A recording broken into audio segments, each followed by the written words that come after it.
Are you an excessive thinker that's enjoying the show as you grit your teeth and bang your head against the wall? Help us keep asking the questions that remind us that there's really no perfect day for an existential crisis. Support the podcast or explore sponsorship opportunities at www.allamericanwhypodcast.com. Stars and stripes, dumpster fire vibe. Come on. All American why. All American why. All American why. Ask yourself the American why. Hello, my amazing excessive thinkers. Welcome back to All American Why. I'm Michael Jonas, and today I want to talk about a question that's been living rent-free in my head for months. If one of Oregon's largest industries told the government it was under sustained structural strain, who would be trying to fix it? Manufacturing, there'd be emergency meetings. Agriculture, we'd have legislative hearings. Technology, someone would announce a task force before lunch. And you know everything else. We have committees, focus groups, and focus groups about committees. But nonprofit corporations, mostly we tell them to write another grant, maybe hold another gala, throw in a silent auction, maybe for good measure. The more I've thought about it, the stranger this sounds, but this is what's going on. Here's what I realized. We've spent decades in America building an incredible support system for businesses. Since 1953, we've had the Small Business Administration, Small Business Development Centers, SCORE mentors, and then here we have Business Oregon, Prosper Portland, innovation hubs, loan programs, workforce development, business incubators, chambers of commerce, networking organizations, and technical assistance providers. Yes, that's a lot of ecosystem support.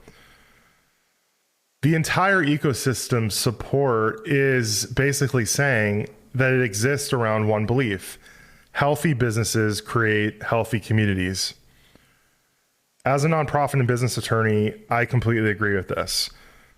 But why do we stop believing that when the business happens to be a nonprofit corporation? This question sent me down a rabbit hole I wasn't expecting, and honestly makes me want to bang my head against the wall like most things these days. The deeper I looked, the more I realized this episode isn't really about nonprofits, it's about infrastructure. It's about who we decide is worth investing in. And it's about one of the largest workforces in America that most people don't even realize exists. Before we go any further, I think we need to clear up one of the biggest misconceptions about nonprofits. We tend to talk about nonprofits as though they're fundamentally different from businesses. Legally, they aren't. They're corporations. A nonprofit corporation is simply another form of corporation recognized under state law. The biggest difference isn't how it operates, it's what happens if it earns a surplus. A for-profit corporation can distribute profits to owners or shareholders. A nonprofit reinvests those dollars back into its mission. When you understand that, a lot of our assumptions about nonprofits really stop making sense. You see, nonprofits hire employees, they make payroll, they negotiate leases, they sign contracts, they purchase insurance, they manage technology, they oversee budgets, they comply or have to with employment laws, they manage cybersecurity, and they manage risk. In other words, they run businesses. Actually, I'd argue they run some of the most complicated businesses in America. Along with everything every other business has to think about, nonprofit leaders also have to navigate IRS tax-exempt regulations, charitable registration requirements, board governance, conflict of interest policies, donor restrictions, grant compliance, public disclosure laws, reporting obligations, and fiduciary duties. Here in Oregon, nonprofits are also regulated by the Department of Justice Charitable Activities Section. Executive directors of nonprofits have one of the few jobs where you're expected to be a CEO, a fundraiser, an HR director, a compliance officer, a therapist, a motivational speaker, and maybe even a technology strategist. It's an extraordinary amount of responsibility. And that brings me back to the question. If nonprofit corporations face all the same business challenges as every other corporation, and often quite more, why don't we support them in the same way? When I first started asking that question, I assumed that I had missed something. Surely there had to be a nonprofit equivalent of the Small Business Administration at the federal level. Surely there had to be statewide technical assistance centers where nonprofit leaders could get help with governance, legal compliance, etc. At the federal level, we've spent more than 70 years building an incredible ecosystem to support entrepreneurs, the Small Business Administration. We have small business development centers, SCORE, loan programs, etc. In Oregon, we have Business Oregon. In Portland, we have Prosper Portland and a new small business office. And then we have tons of ecosystem supports like Business Chambers, Oregon Entrepreneurs Network, MISO, Accelerate, Livelihood Northwest. We have education, networking, mentorship, and technical assistance for for-profit companies. But I noticed we don't have the nonprofit equivalent at the city, state, or federal level. And that's when I realized something much bigger. This isn't some niche corner of our economy. We're talking about one of Oregon's largest industries. Depending on the data source, nonprofit organizations employ roughly 190,000 to 208,000 Oregonians. That's about 1 out of every 10 workers in our state works for a nonprofit. 1 out of every 10. There's also this statistic. More than 84% of Oregon hospitals are nonprofit hospitals. Healthcare and social assistance account for nearly 2/3 of nonprofit employment in Oregon. In many rural communities, nonprofit organizations are among the largest employers and economic anchors. They're not just simply filling gaps, they're holding whole communities together. The lack of support becomes even more striking when you look at how government now delivers public services. Housing assistance, behavioral health, food security, youth development, environmental restoration, domestic violence services, arts and culture, senior services. The government doesn't do these like they did before. They rely on nonprofits to administer everything from early childhood education and refugee resettlement to workforce development. I don't necessarily think that that's a bad thing. Nonprofits are often deeply rooted in the communities they serve. They can respond more quickly than government. They frequently earn trust where the government struggles. They know the community and they innovate, they adapt, they understand local needs. Sometimes, often most times, they're the best organization for the job. So it doesn't bother me that nonprofits are doing government or quasi-governmental roles. That's not what bothers me. What bothers me is that we built the delivery system, but we forgot to build the support system. Imagine telling a private company, we'd like you to provide an essential public service. We'll reimburse you eventually. The reporting requirements may change every few years. You'll need to comply with multiple layers of federal, state, local, and grant requirements. We'll expect you to measure outcomes, collect data, manage volunteers, oversee a governing board, raise additional private funding, and somehow innovate while keeping administrative costs low. And then we say, good luck. We don't do that for private companies. We do that for nonprofits who are doing crucial social services for our communities. Like what you're hearing? Back it, build it, be part of it. Support the show or sponsor an episode at www.allamericanwhypodcast.com. And thank you for thinking with us. That's why I get a little frustrated when someone says nonprofits should just run themselves more like businesses. I've probably talked as many people out of forming a nonprofit as I have helped with forming them. Many organizations should be having difficult conversations about not forming as a nonprofit and doing some other social enterprise or business for good model, about narrowing their mission, about consolidating, about partnering, or even about dissolving if another organization's already doing the work more efficiently. But that's a governance conversation. That's not a support conversation. The reality is that most businesses aren't expected to generate private donations to subsidize public contracts. Businesses that are for profit are not expected to educate volunteer boards on fiduciary duties while also navigating IRS regulations. If we've quietly built one of the nation's most important public workforces on the backs of nonprofit corporations, then we owe it to these organizations and to the communities that they serve to ask whether we've given them the support that they need to succeed. We also owe it to the people doing the work to support them with more than thank yous. They deserve sustainable careers and fair compensation. One of my favorite questions to ask is, if this organization disappeared tomorrow, what would happen? Sometimes the answer is surprisingly little. Sometimes another organization could step up. But sometimes the answer is devastating. Or when I ask this question, people stare at me. They don't have the answer.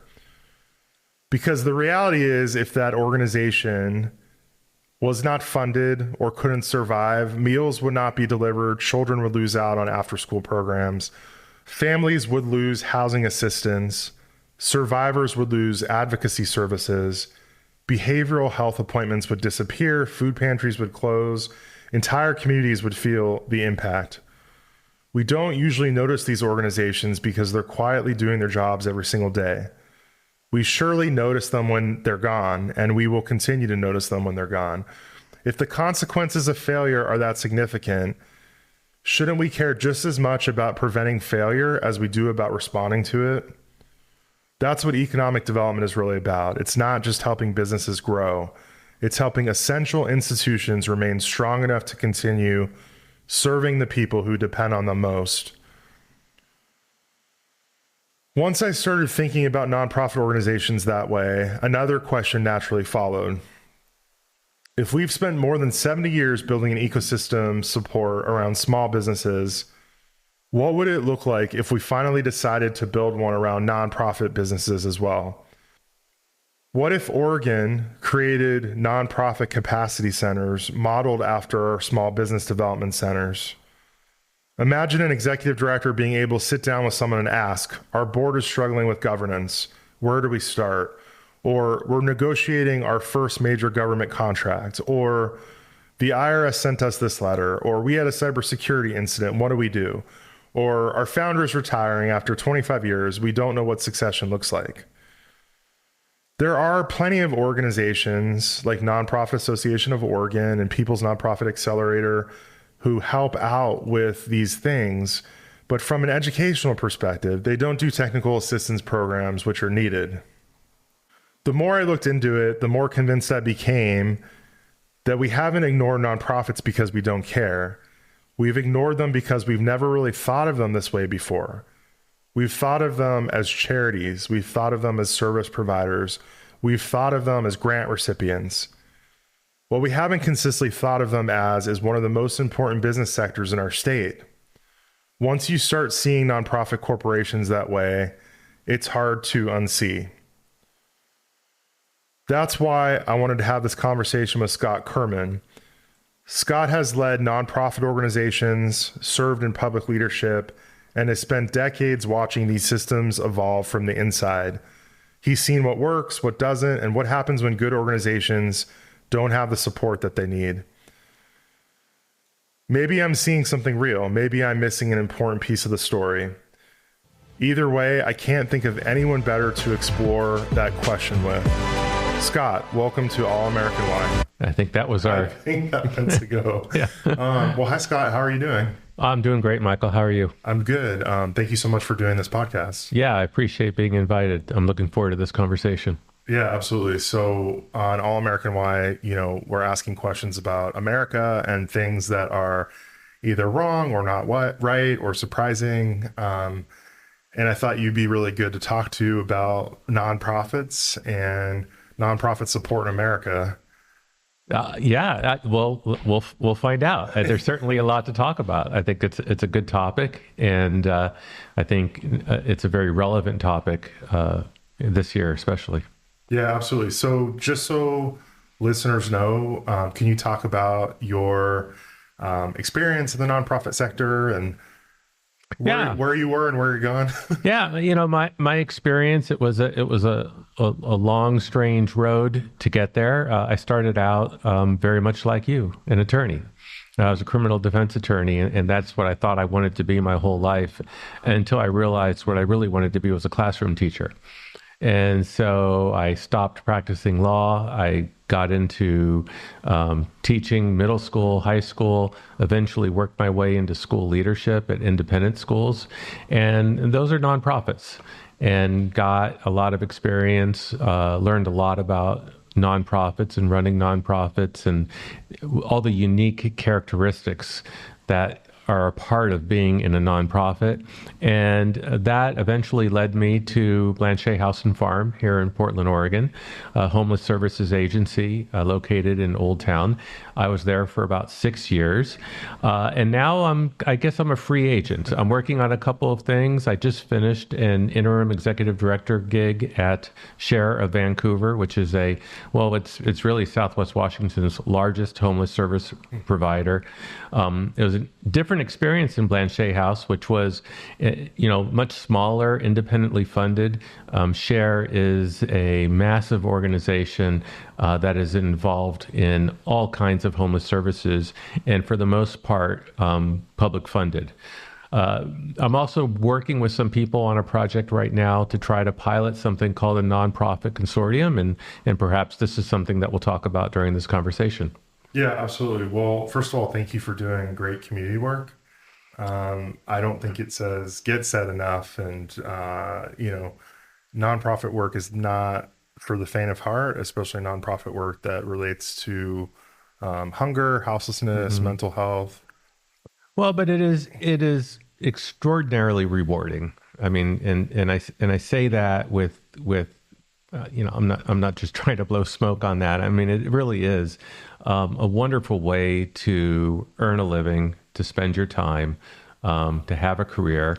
Like I said, I started out, trying to be a fee-based professional, and it just wasn't for me. It just didn't fill my cup the way working in other spaces did, and so I mean, working in nonprofit is extremely difficult and challenging. The work that you do, depending on what your nonprofit is serving, can be very traumatic and tragic and heartbreaking. But I'd rather do that than sell shoes, I suppose. It's just something that really always motivated me, inspired me, made me want to do better. Mm-hmm. I was just thinking about all the people who used to sell things. People sell shoes and vacuums and knives door to door. And there's nothing wrong with selling shoes, by the way, especially here in Portland, Oregon. So I don't want to get hate mail, but I think you have to find something that drives your passion. Nonprofit work isn't for everyone, or I think for a lot of people, it is something that they want to do. And unfortunately, we're just experiencing a lot of burnout in the sector, and perhaps that's a good question that we can ask ourselves, why is that? Yeah, absolutely. And, one of the things I really wanted to talk to you about was how the public sees nonprofits. So they sort of want it all, but then they don't provide the necessary support systems. Can you talk more about that? Well, nonprofits, they hold a very uncertain space in our society.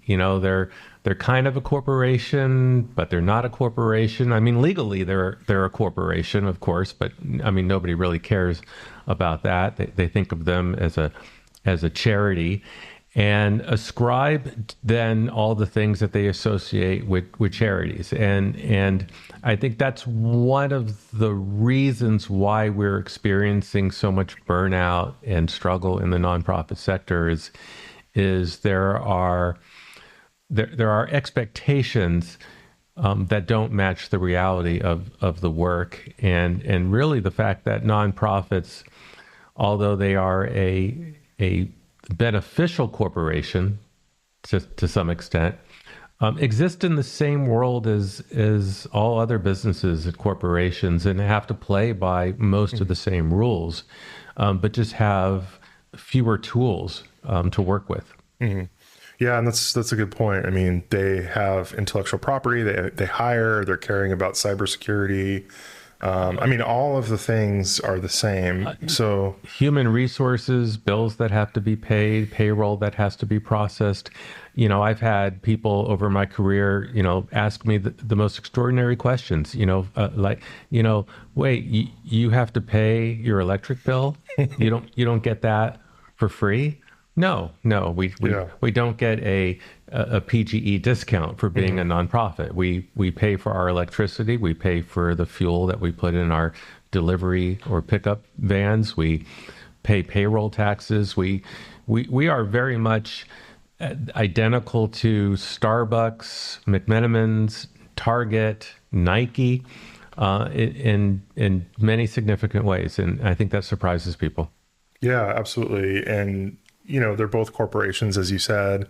One has stockholder distributions or dividends. The other is if you raise money, you can do more for that charitable purpose. Right. One thing I talk about a lot is, we have these organizations who are doing sometimes social services. They're doing things in the community that we care about. So we want them to be really good at that service. Then you add on top of that they may or may not have business experience. And then you had on top of that they have to understand nonprofit compliance, both at the state level and the federal level. And then we have, of course, the political environment that we're in. So you take already burnt out people doing multiple roles who don't have those supports, but then you add on the political environment and you add on a lack of funding. So I guess give us sort of your take on where things are at right now and how important it is to care and to support these organizations. That is a meaty question. Yeah, it is. It's an important question too. So I appreciate you, starting off with this.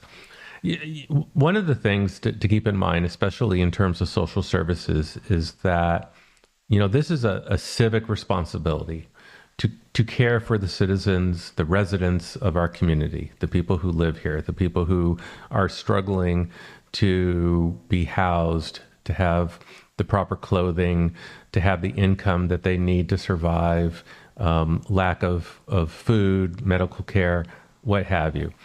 But for the most part, what we see in our society is that this work to serve these people has been subcontracted out to nonprofits, but not always with the tools that they need to actually do that work. So there's no secret that one of the struggles that nonprofits face is that the funding that they're receiving, if they're receiving funding at all from the county or the city or the state or what have you, is not sufficient to actually pay for the services that they're expected to provide. Some of that is just a byproduct of the limitation of budget. Some of it is the expectation that nonprofits should, basically there's a starvation mentality that is ascribed to nonprofits, that you should be able to do this work with the thinnest possible margins and no overhead. This funding is not necessarily responsive to the realities. And so where you see a lot of change in our communities, think about the last 5 years, the mental health crisis that has really skyrocketed, P2P meth, amphetamine, sort of the super meth hitting the streets, the fentanyl crisis, that increases the costs, inflation, right? If in your own home, the cost to live has gone up. You go to the grocery store, you go to the gas station, what have you, and things are costing more than they used to. Well, they're also costing more for nonprofits. But unlike a business, a nonprofit can't just raise their prices in order to pay for the things that they need in order to operate. They're still playing with the same pot of money that was approved maybe 1 or 2 years prior. So it's very much doing some of the most difficult work in our communities with both hands tied behind your back. Yeah, that's a good way to think about it. And then the other thing is there's a lot of organizations who their primary funding was government. And if government can no longer fund them, I guess they have to create a development plan or do a fundraiser very quickly.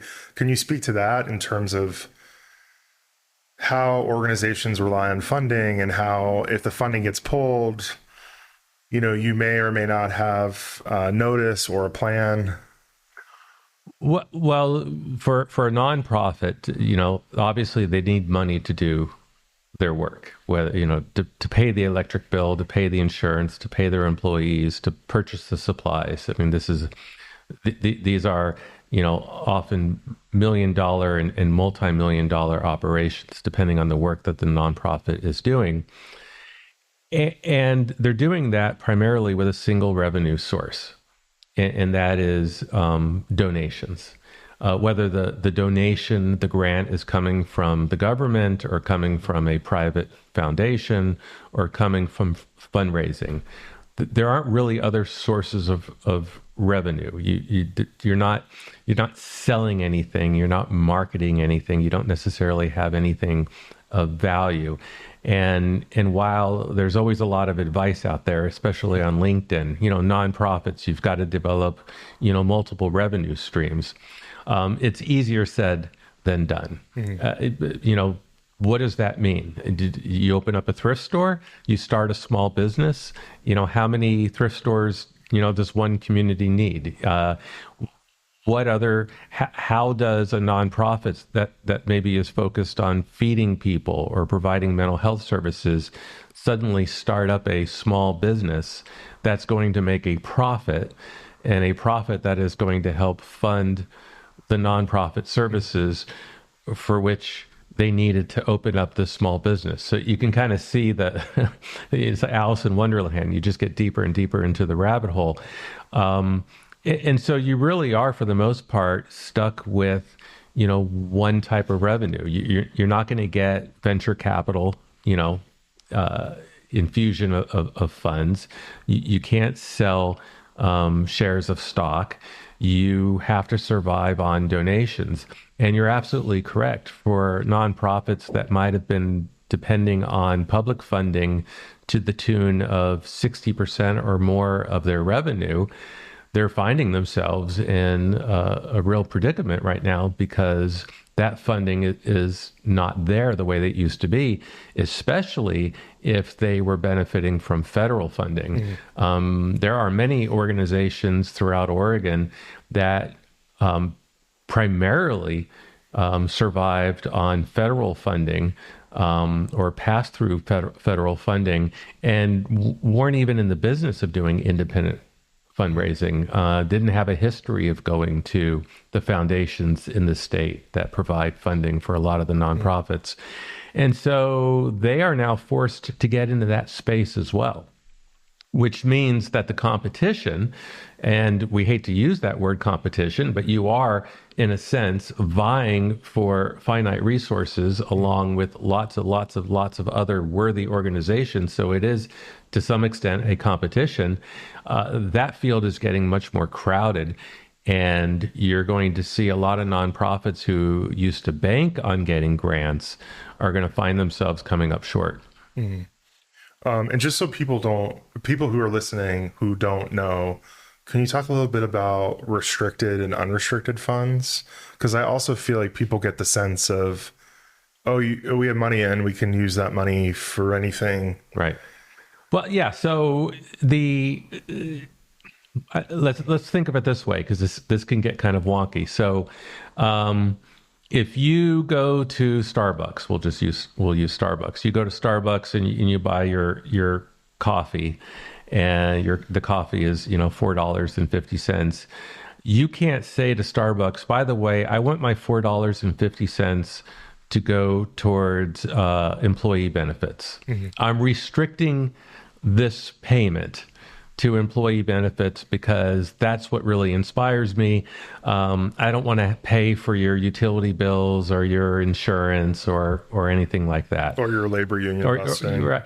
Well, you can't do that, right? In a sense, it's that is unrestricted payment. Starbucks can do whatever it wants with that $4.50. In the nonprofit world, if you're getting public funding, if you're contracted to provide a service and the county or the city or the state are paying you for that, then that funding is restricted. You can only use it in furtherance of fulfilling that contract. Why can that be a problem? Well, let's say the contract really only pays for 60 to 70% of your true operating costs for that service. Well, where does the other 30% come from? Well, maybe you can cobble together other grants, other restricted funding, and you can equal 100% of that cost, but that's pretty difficult to do. And so you need unrestricted funding that you can use for whatever reason you need it to be used. It's hard to get unrestricted funding. I mean, for the most part, grants and public funding are going to be restricted. There may be very specifically defined uses of that funding that can really put yourself in a box that makes it difficult sometimes to even spend the money, and to get the unrestricted funding that's hustling out there. That's trying to inspire people to give without restriction to your organization so that you can use it for whatever purposes that you need. If you think about your typical nonprofit, their payroll, their people cost, so that's payroll taxes, benefits, retirement match, all of that is probably about 60 to 65% of their budget. So the rest of that budget for everything else, that's, let's say that's about 35%.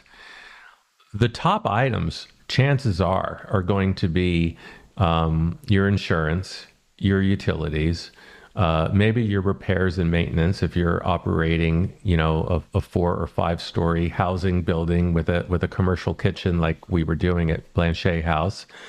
Those are very difficult to fundraise for, right?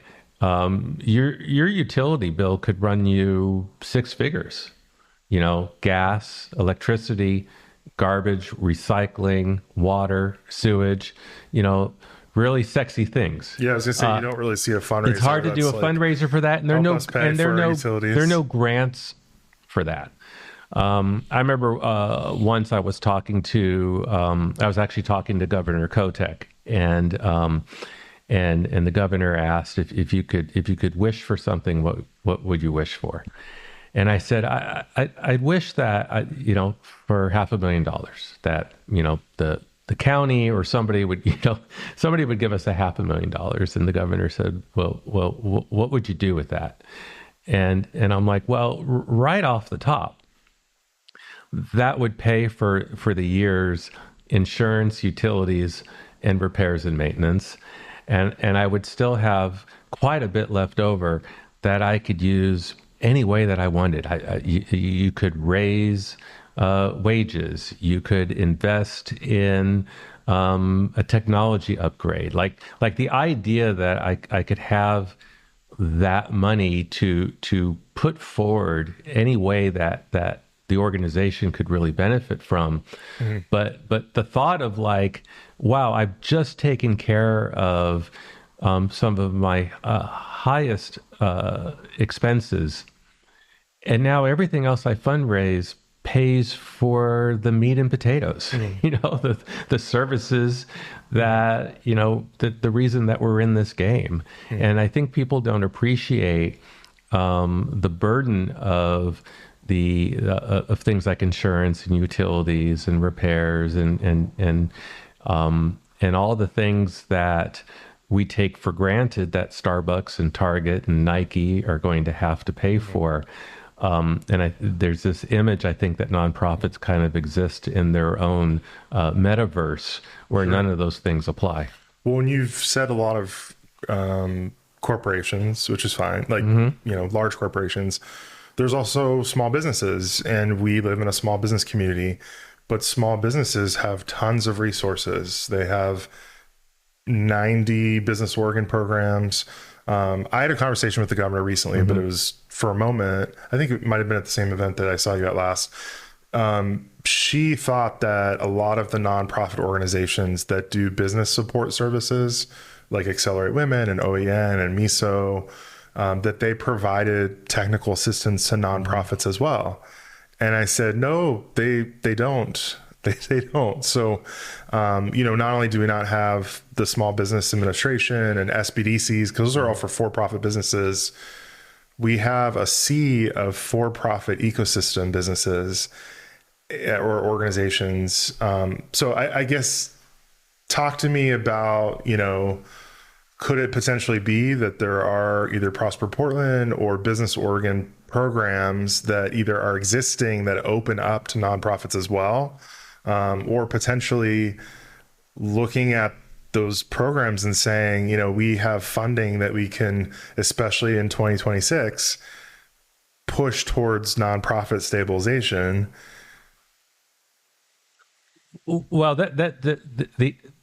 yes. So what you've hit upon is that nonprofits are existing in the same universe as businesses and corporations, subject to most of the same rules and expectations, but they don't always have the expertise, the knowledge, and experience to work within that universe.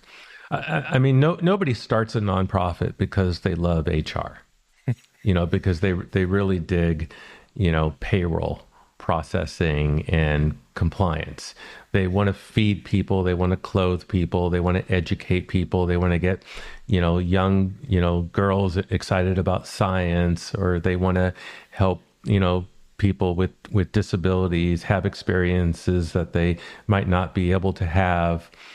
And they take all that energy and they start a nonprofit, and maybe it starts small and it catches fire because they're doing great work and people are inspired, and so they get bigger and they can do more things, and then suddenly things get complex because they didn't used to have payroll, but now they have payroll, which means they also have HR.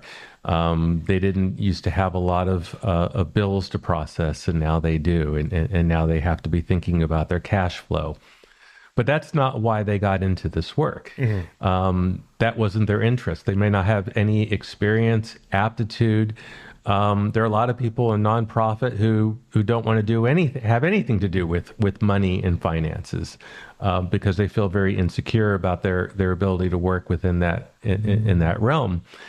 And you can, find yourself making some very expensive mistakes just from being naive, not really having a sense of what the rules are. And then I think to some extent there's a deliberate ignorance, a belief that is more pervasive than I would like in nonprofits, that maybe the rules don't apply. So for instance, someone who works at a nonprofit is protected by the same employment laws, wage and hour laws, as any other employee in the state of Oregon, which means if they're not exempt, right? We could talk about that. What does that mean? But they, a 40-hour week, and if they work more than 40 hours, then they earn overtime. And you can't volunteer. Right? You can't, someone who works at a nonprofit can't volunteer their time. But that happens a lot. And again, let's go back to Starbucks. I think if I was to say, I heard Starbucks is asking their employees to volunteer their time to work on Saturdays, people would say that's absurd. They can't do that. And nor would Starbucks do that because they understand the rules. But in a nonprofit, there's this sense sometimes that those rules don't necessarily apply, that we're different. Well, we're not different in that respect. And I've always felt very strongly that these are laws that are designed to protect employees. These are the kinds of things that a nonprofit, a values-driven nonprofit, should want to be knowledgeable about and uphold. And so, do I think people are making mistakes because they're intentionally negligent or they're trying to get one over on their employees? No. I just think that there is a a lack of information, a lack of knowledge. And even if someone was interested in learning more, are probably unsure where they could go to get that information, or if they would have to pay for it, then they wouldn't have the money. I mean, you're very generous with your pro bono time in terms of providing, a lot of information and education to nonprofits. But, I think that's pretty rare in the space. And not everybody, knows who you are, and you're also a small business person, so you can't give away all of your time and all of your expertise. So we do need to create some structures in our community that nonprofits can access the information that they need when they need it. Your support turns big questions into real episodes and big values into real action. Well, and wouldn't you agree too that if the nonprofit is using public funds, that in order for them to be a good steward of public funds, but for us to encourage good public fund stewardship, that it's actually the opposite, that they should potentially have more support than for-profit businesses? Because in a time when we don't have a lot of public funding, or we're sort of arguing, it's parks or police, or it's this or it's that, every bit of money that we have should go to organizations that have the tools that they need to fulfill. So if what you're saying, which I know this, I'm getting to a question, but like, if what you're saying is that these are folks who are amazing at their service, they don't necessarily know business, they also don't necessarily know nonprofit compliance, and they may or may not reach out when they need help, or they don't know who to go to, they're managing public funds for community programs. So in my mind, they should potentially have even more support. Do you agree with that? Or absolutely. And the question I ask myself is, wouldn't the county or the city or whoever is providing the funding have the infrastructure, in a sense, to loan to the nonprofits, the back office, so to speak? What would prevent the city of Portland or Metro or Multnomah County from being the back office, so to speak, of these organizations that they're funding, especially if they're smaller organizations? And often it's the smaller, newer organizations that are taking on these projects because they have the capacity that comes with you sort of being small and not already overextended. It sounds like a paradox, but that's often how. I mean, it's larger organizations who are like, oh no, we can't take that on.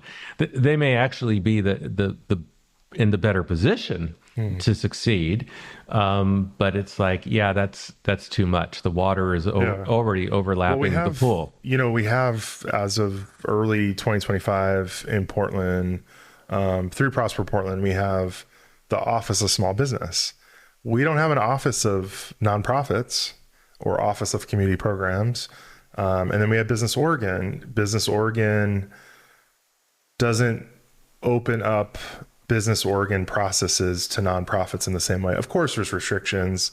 They can't open all the things. But I guess, why is that the case? Like, is it the assumption that the nonprofits will be okay, that they have what they need? I'm trying to figure out, like, why wouldn't either electeds or people making those decisions go like, hey, we're really not, we're a city or county and we're contracting with nonprofits for social services that we don't do anymore. Why don't we have an Office of Nonprofits? Right. Well, it's often said the answer to all of your questions is money, right? Mm-hmm. So what's funding these small business development centers and these business councils and chain, right? These are being funded through business, for business. The business community is investing in itself. So how does the nonprofit community sort of invest in themselves? And remember, we can't, nonprofits can't lobby. Well, they can, but generally, you know, there's pretty significant limits on lobbying, and it's an interesting feature of how nonprofits have been structured, because I mean, as we know, corporations are people too.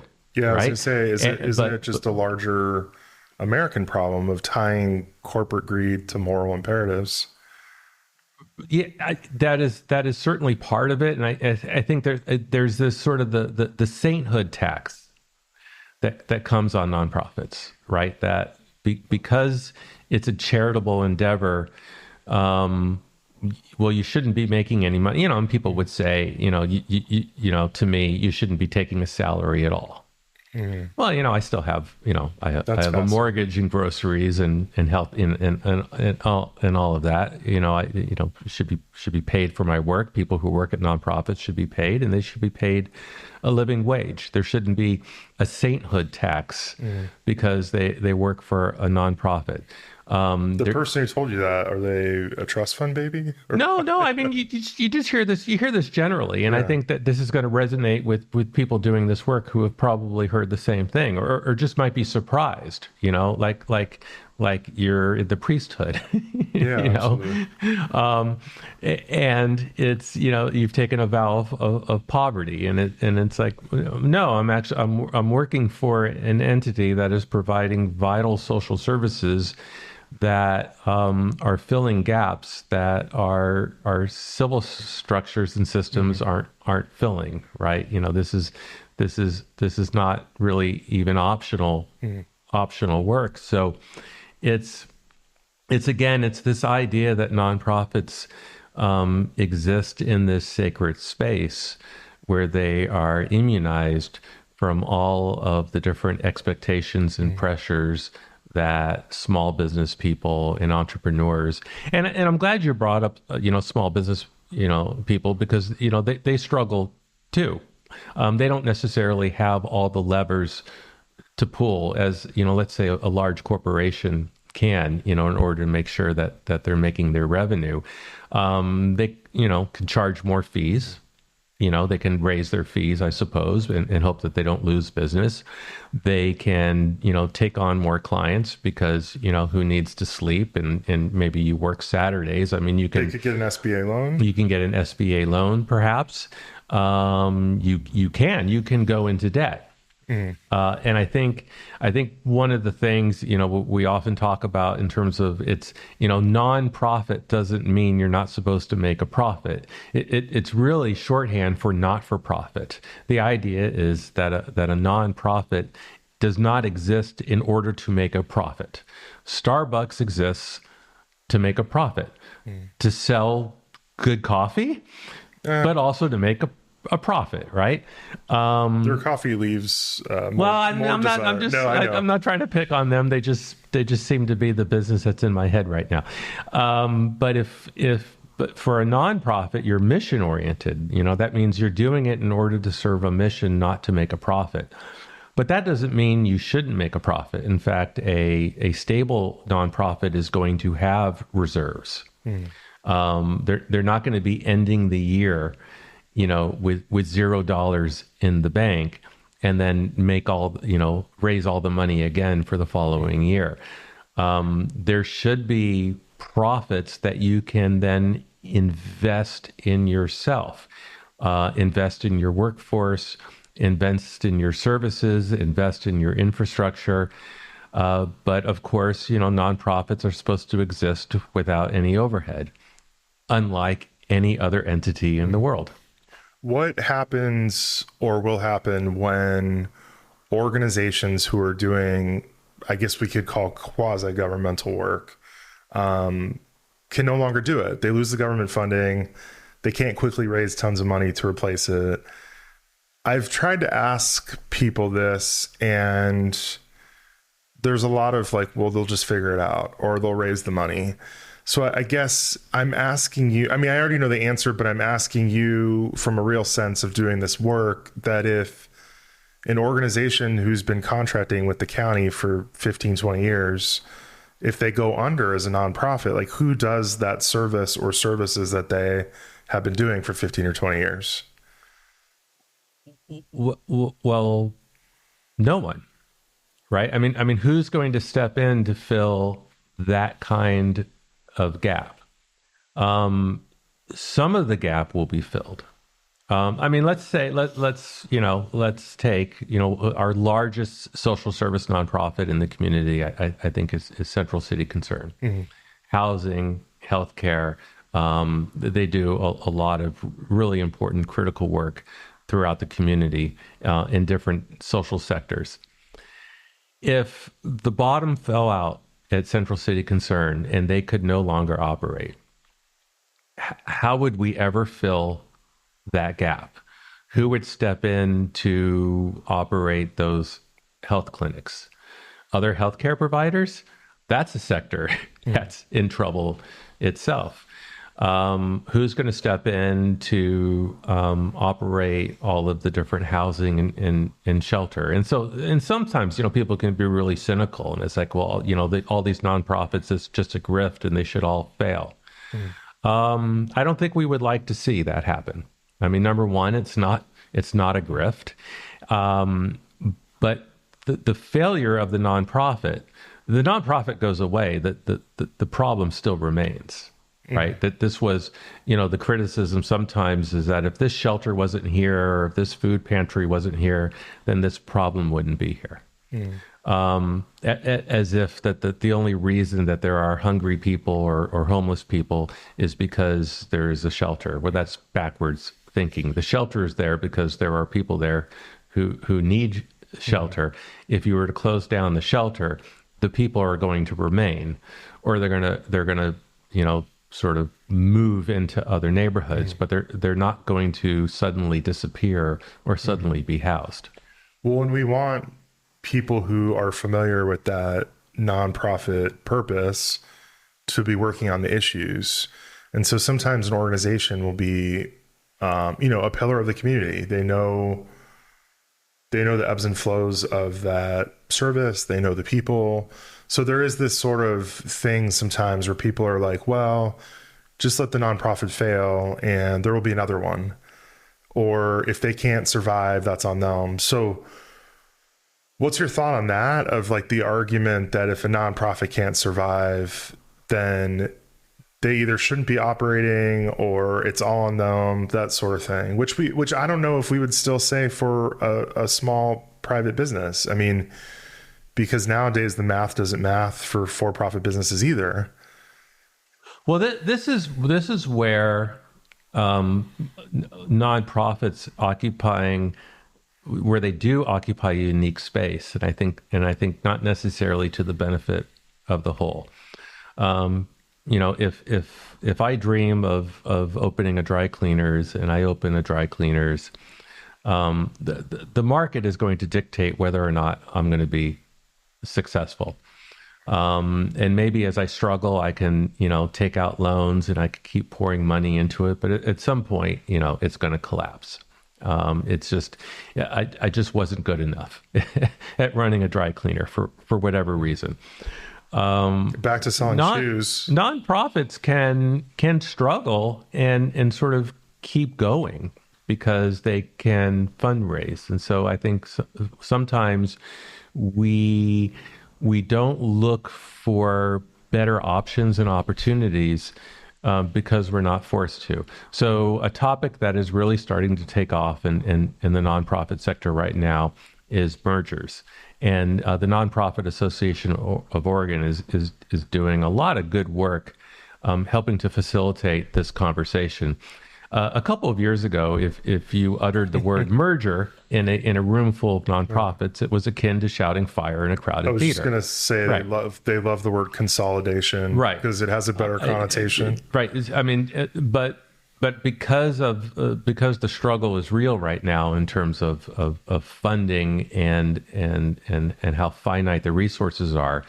For the first time, I mean, nonprofits are really thinking about consolidation, thinking about mergers, thinking about ways to survive. Look, there's a lot of news this week about the partnership between Willamette University and Pacific. And the headline is it's a merger. I read the article and it looks more like what you would call a consortium, and you see these kinds of consortiums in higher education. I don't know anything about Willamette and Pacific. I don't have any insight or inside information. But having worked in education and having worked in higher education, small liberal arts colleges are closing all the time. We've had some close in our own community. It's unthinkable to people who, are alumni. Can you ever imagine your university, not existing? It happens all the time because in the end, it's math. You've got to have, the enrollment and the revenue in order to sustain what is an increasingly expensive and competitive landscape. So I look at what Willamette and Pacific are doing, and I'm like, well, this seems very clever.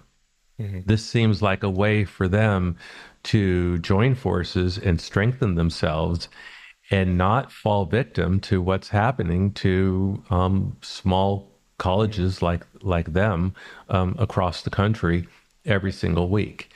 And for whatever reason, in the nonprofit sector, we don't naturally gravitate to those kinds of solutions. Yes, number one, it feels like an erasure. And I'm sure that there are, alumni and staff and communities at these two colleges that are probably really upset about this.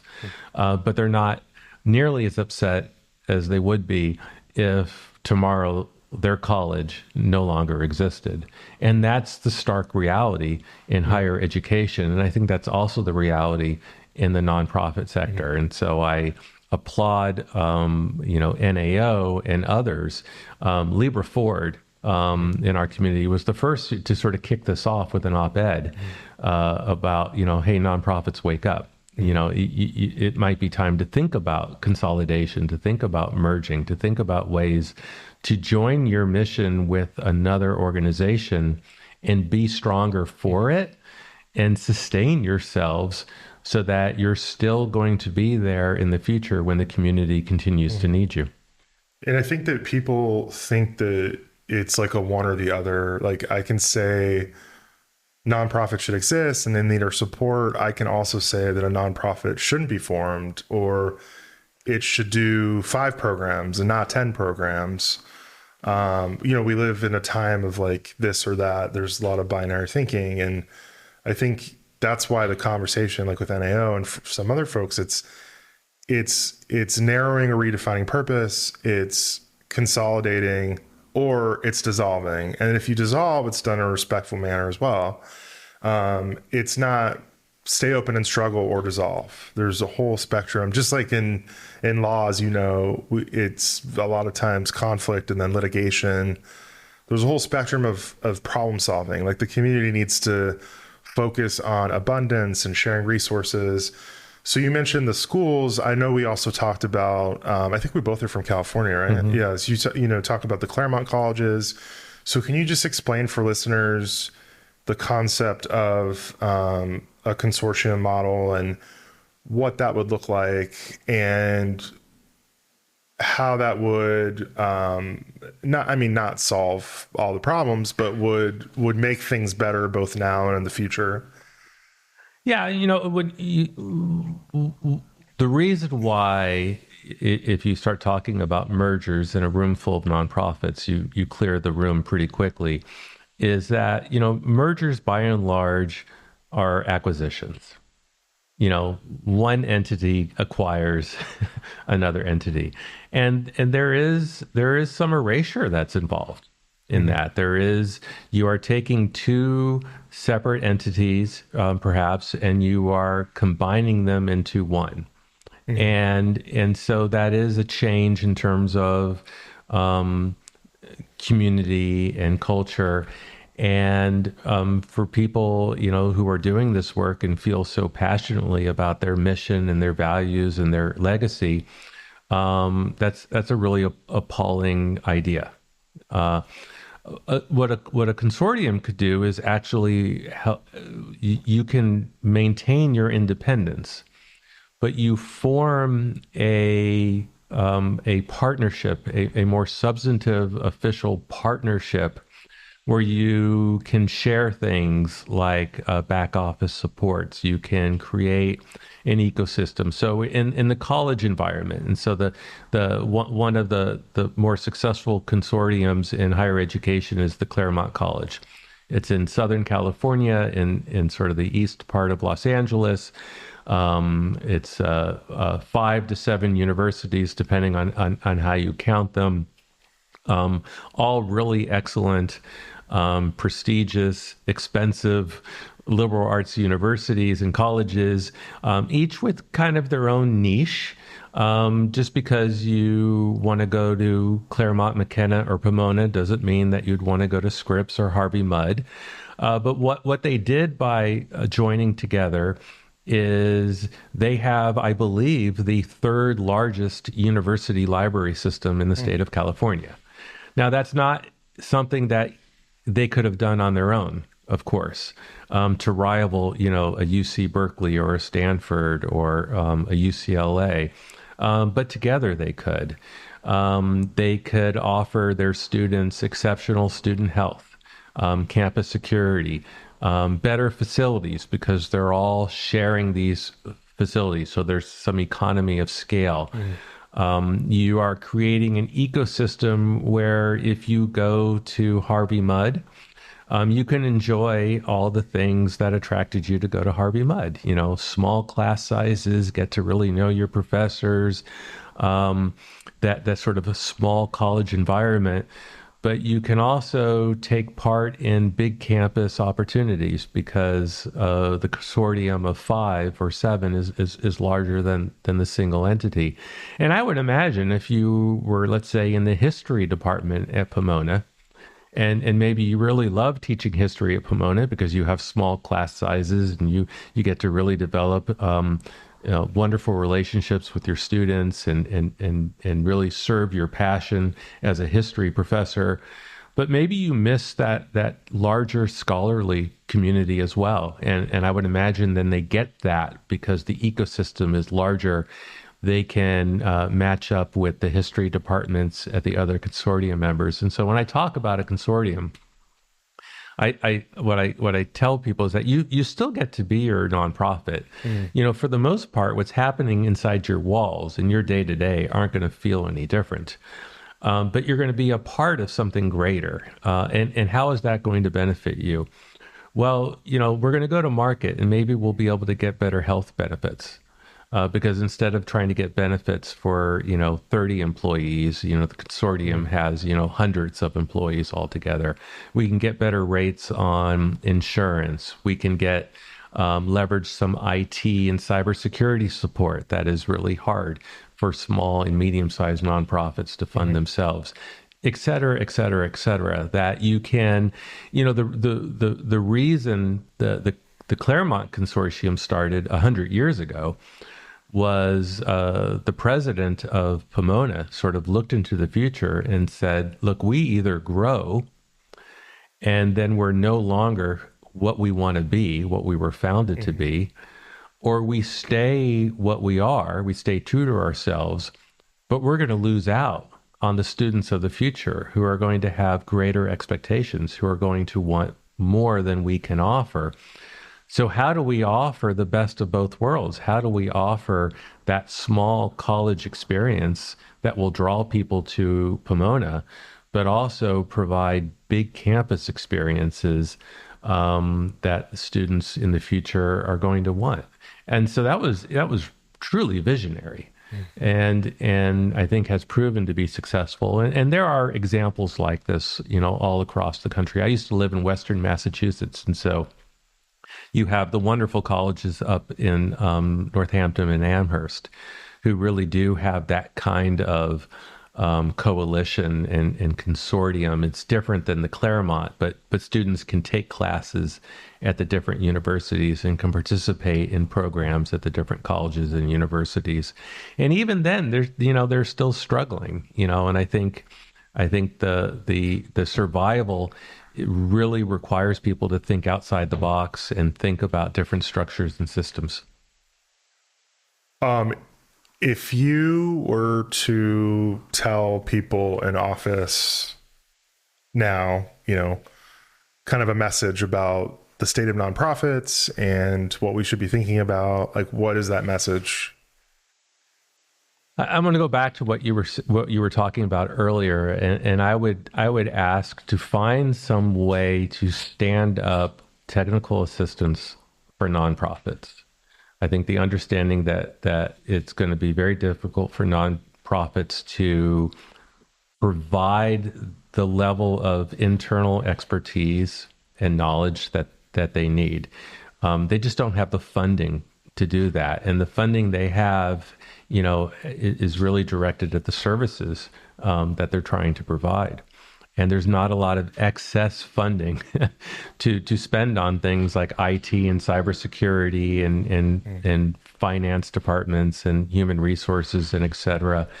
So if our public officials believe that nonprofits will remain essential to the public good, right? That they are an important partner to our civic bodies and agencies, then I think using that expertise that exists within the public frame and find ways to provide that expertise so it's accessible to nonprofits. And that's going to take funding. Well, we've reached the part of the podcast where we play a game. Great. It's called Why Is It Like This? So my why is it like this today, and it can be about this or something else, but mine is about sales. So, you go to a clothing store and it says that it's, first of all, you don't always see that it says up to. You see 70% off or 60%. You have to look really closely for the up to. But then you walk in and you go to the store and you see that maybe 3 things are 70% off. Everything else is 10% off, 20% off.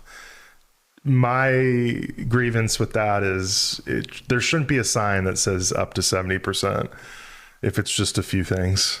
Right. The buyer beware, right? Yeah. So what about you? What's yours? What's your, why is it like this? Okay. So because this just happened to me earlier this week. My favorite candy is our Swedish fish.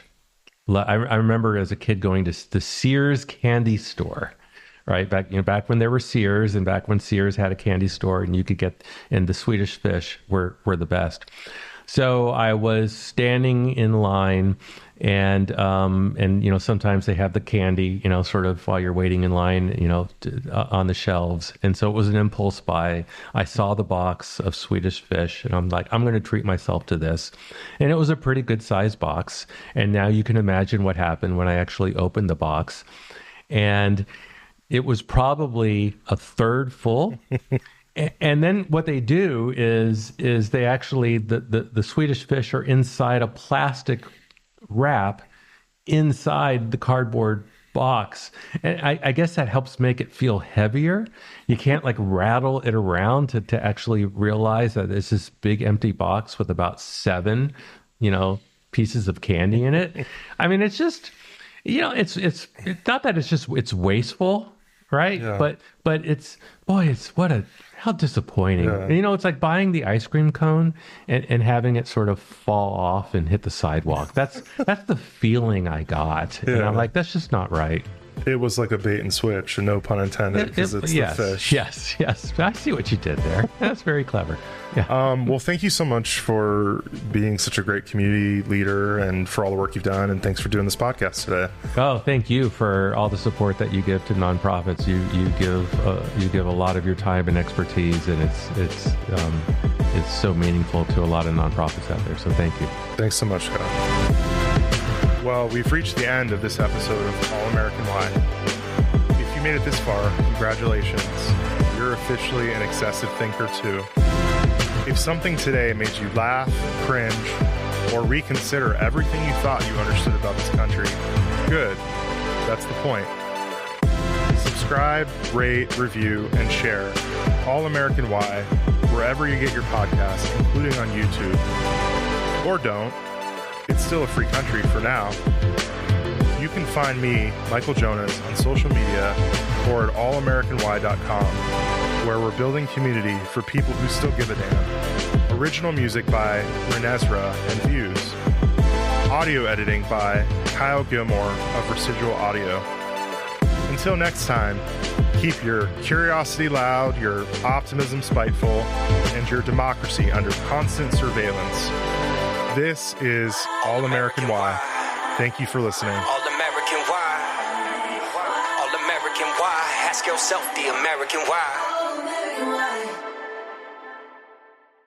Nailed it? Do it again, or is it good? Okay.